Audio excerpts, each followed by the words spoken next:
Iran যুদ্ধ শুরুর পর 1 মাস ধরে আলোচনার বড় বিষয় জ্বালানি তেল। ফিলিং স্টেশনগুলোতে প্রতিদিন দেখা যায় তেল কিনতে দীর্ঘ লাইন। আমদানি করা তেলের মধ্যে বাংলাদেশের সবচেয়ে বেশি চাহিদা ডিজেলের, কিন্তু এখন শহরে গ্রামে তেলের জন্য যে হাহাকার এবং দীর্ঘ সারি, তার অধিকাংশই অকটেন ও পেট্রোলের জন্য।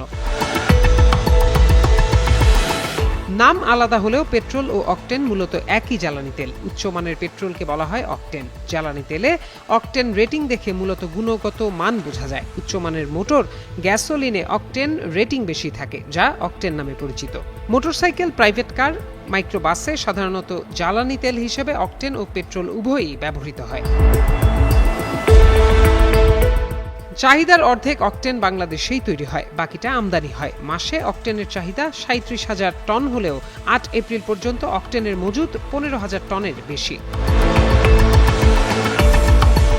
জ্বালানি তেলে অকটেন রেটিং যত বেশি থাকে, ইঞ্জিন তত বেশি চাপ সহ্য করতে পারে। তাই পেট্রোল চালিত গাড়িতেও অনেকে অকটেন ব্যবহার করে, বিশেষ করে মোটরসাইকেলের ক্ষেত্রে এটি দেখা যায়। আমদানি করা অকটেনের জাহাজ সাধারণত 40 থেকে 45 দিন পর আসে।